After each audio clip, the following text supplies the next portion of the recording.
A clergyman was walking down the street when he came upon a group of boys about 10 years of age surrounding a dog. Concerned, he went over and asked them what they were doing. One of the boys replied, "This dog is an old neighborhood stray. We take him home with us sometimes, but only one of us can take him home. So we're having a contest. Whichever one of us tells the biggest lie can take him home today." Of course, the Reverend was shocked. "You boys shouldn't be having a contest telling lies," he exclaimed. He then launched into a 10-minute sermon against lying, beginning, "Don't you boys know it's a sin to lie?" and ending with, "Why, when I was your age, I never told a lie." There was complete silence for a minute or so. Then, as the Reverend smiled with satisfaction that he'd gotten through to them, the smallest boy gave a deep sigh and said, "All right. Give him the dog." Redneck Ray strolls into an ice cream parlor and looks up at the menu over the counter. He tells the clerk, "I'd like a gallon of your chocolate ice cream, please." The clerk replies, "Sorry, sir, we're all out of chocolate. I'd be happy to get you another flavor, though." Ray says, "Oh, all right, I'll just have a pint of chocolate then." The clerk, frustration starting to show, says, "Sir, as I just explained to you, we're all out of chocolate." He then points to a sign that reads, "Sorry, we're out of chocolate today." Ray thinks for a moment, then says, "Oh, I get it. I'll just have a scoop of chocolate then." The clerk, trying to hold back his rage, says, "Sir, as I've already told you, we are completely out of chocolate." At this point, the clerk is beginning to wonder if the customer even knows how to read. So he asks him, "Sir, where is the V in vanilla?" Ray, taken aback by the question, answers, "At the beginning?" The clerk says, "Very good. Now, where is the Y in strawberry?" Ray replies, at the end?" The clerk says, "Right again. Maybe I underestimated you. Now, where is the F in chocolate?" Ray ponders this question for a while with a look of concentration on his face. Then finally says, "There ain't no F in chocolate." "Exactly," replies the clerk. A lawyer runs a stop sign and gets pulled over by a sheriff's deputy. He thinks he is smarter than the deputy because he's a lawyer from New York and is certain that he has a better education than any deputy from Texas. He decides to prove this to himself and have some fun at the Texas deputy's expense. The deputy says, "License and registration, please." "What for?" asks the lawyer. The deputy says, "You didn't come to a complete stop at the stop sign." "I slowed down and no one was coming," protests the lawyer. "But you still didn't come to a complete stop," says the deputy. "License and registration, please." The lawyer says, "What's the difference?" "The difference is you have to come to a complete stop. That's the law. License and registration, please," demands the deputy. The lawyer says, "If you can show me the legal difference between slow down and stop, I'll give you my license and registration. If not, you let me go." "That sounds fair," says the deputy. "Please exit your vehicle, sir." At this point, the deputy takes out his nightstick and starts beating the lawyer with it. Then he stops for a moment and says, "So, you want me to stop? Or just slow down?" Two cowboys come upon an Indian lying on his stomach with his ear to the ground. One of the cowboys stops and says to the other, "You see that Indian?" "Yeah," says the other cowboy. "Look," says the first one. "He's listening to the ground. I bet he can hear things for miles in any direction." Just then, the Indian looks up. "Covered wagon," he says. "About 2 miles away. 2 horses, 1 brown, 1 white. Man, woman, child, household effects in wagon." "Incredible," says the cowboy to his friend. "This Indian knows how far away they are, how many horses, what color they are, Who is in the wagon and what is in the wagon? The Indian then looks up and continues. Ran over me about a half hour ago. 2 policemen are on patrol at 2 o'clock in the morning. They see a man alone in the street, wobbling and barely able to walk in a straight line. They stop him to make sure he's not drunk in public or getting into a car to drive home. Where are you coming from? Asks one of the officers. From the best place in the world, he slurs. My favorite bar that has the best drinks and the nicest girls in town. Each one is friendlier than the next, the man says as he winks at the police. That sounds like a great place, says one of the officers. And where are you going at this late hour? Shouldn't you be in bed? What? Sleep? Replies the man. No way. I'm on my way to a lecture on alcohol addiction and its effects on the body. The harms of smoking and proper social behavior. Really?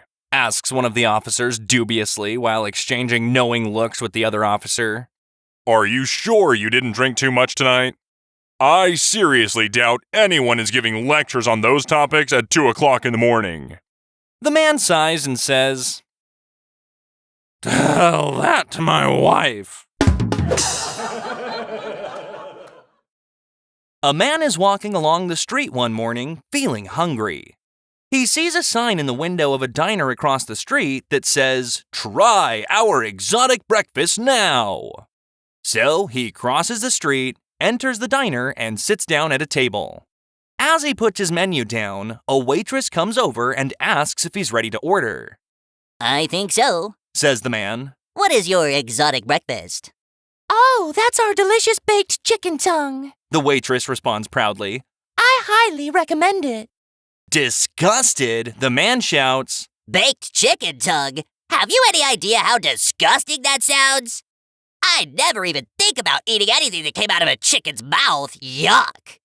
The waitress is a little taken aback, but stays calm and says, No problem, sir. What would you prefer then?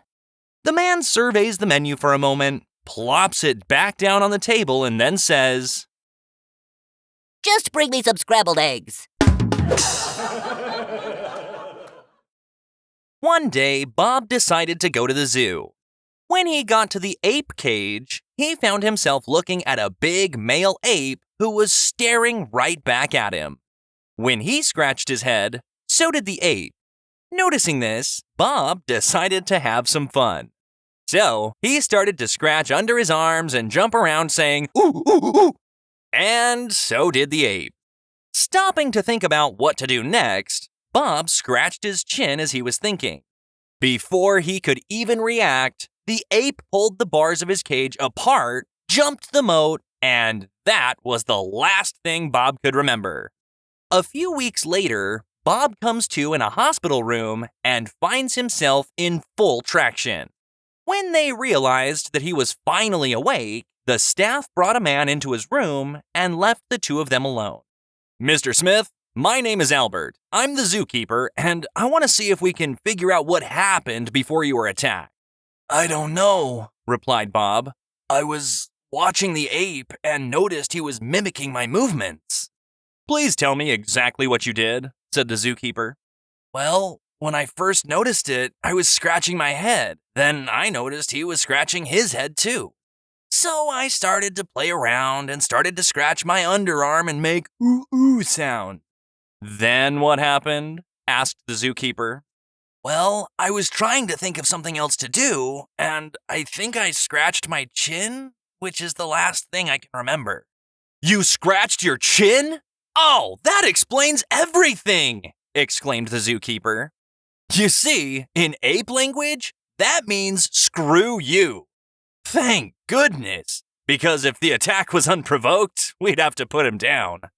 Bob spent another 6 months in traction.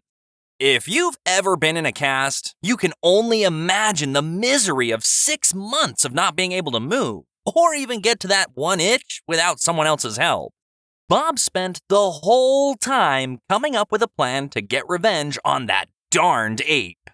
When he's finally released from the hospital, he goes to the local butcher where he buys a giant Polish sausage and a pair of butcher knives. He then goes straight to the zoo and marches up to the ape cage where he is soon standing face to face with his attacker. "Remember me?" he asked as he got the ape's attention. The ape was once again mimicking him. Bob just smiled, reached into his bag, and tossed a butcher knife into the ape's cage. When the ape picked it up, Bob got his attention by holding his own knife high while he reached into his pants and pulled the Polish sausage out through the fly. Just as he expected, the ape mimicked him, holding his knife high, holding his privates in his other hand. Seeing this, Bob sliced down with his big butcher knife, cutting the Polish sausage in half. Bob looked up smugly to see the ape's reaction. The ape was staring right back at him, scratching his chin. A couple of little old ladies are sitting on a porch and talking to each other about their grandchildren. I send gifts, greeting cards, and checks to my grandchildren, Complains one. and still they barely visit me. The second old lady says, Oh, I also send checks to my grandchildren, and they visit me all the time. You are so fortunate to have more grateful grandchildren than my own, says the first lady sadly. The second old lady smiles and says, No, my grandchildren are about as grateful as yours are. So, what do you do differently? Are your checks bigger than mine? asks the first lady, surprised. No, Chuckles the other old lady. I just don't sign mine. A young ventriloquist is touring clubs. One night, he's doing a show at a small club in Arkansas. With his dummy on his knee, he's going through his usual dumb blonde jokes when a blonde woman in the fourth row stands on her chair and starts shouting, I've heard enough of your stupid blonde jokes. What makes you think you can stereotype women that way? What does the color of a person's hair have to do with her worth as a human being? It's guys like you who keep women like me from being respected at work and in the community, and from reaching our full potential as a person. Because you and your kind continue to perpetuate discrimination against not only blondes, but women in general, and all in the name of humor. The ventriloquist is embarrassed and begins to apologize when the blonde yells, You stay out of this, mister! I'm talking to that little jerk on your knee!